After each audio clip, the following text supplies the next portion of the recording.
Share করবেন, আমাদের support করবেন। আজকে কইতেছিলাম কি একটা গল্প কই তোমারে। একটা আমি রাস্তা দিয়ে যখন যাইতেছিলাম তখন একটা হনুমান দেখছিলাম, বুঝলা। আসলে ছোটবেলার থেকে ও হনুমানের খুব ভালোবাসে, খুবই ভালোবাসে। কইতেছিলাম হনুমানরে দেখছিলাম, হনুমান না কইছে ওমা। আর গল্প শুনতে হলে বসে শুনতে হয়, এরকম ডিস্টারবেন্স করলে হয় না, হয় না, হয় না। এবার রাস্তা দিয়ে চলছিলাম, একটা হনুমান দিয়ে আইসে হনুমানের গল্প না বলে অন্য গল্প বলে। খাওয়ার সময় হনুমানের গল্প, শোয়ার সময় হনুমানের গল্প আমার ভাল লাগে না, একটু অন্য টাইপের হলে হয় না। অন্য গল্প আমি খুঁজে পাই না।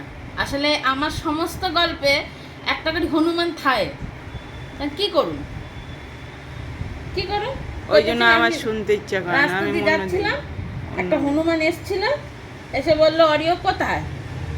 অরিও, আমি বললাম অরিও তো আমার কাছে আছে।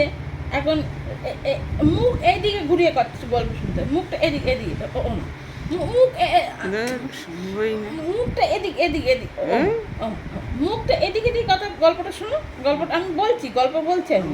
অন্য গল্প হলে শুনবে। হনুমান আসে যে আমার ভালো লাগে না। হনুমানই কি সবসময় পৃথিবীতে একটাই হনুমান আছে? আর না মানে শুনবই না। না না মানে বলছিলাম যে আমি রাস্তা দিয়ে যাচ্ছিলাম, একটা টমিকে দেখেছি, টমি আমার সাথে কথা বললো ভৌ ভৌ করে।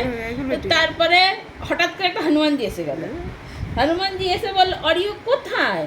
ও আমার পালাই যায় কেন, পালাই যায় কেন, পালাই যায় কেন, পালাই যায় কেন। থাকবই না।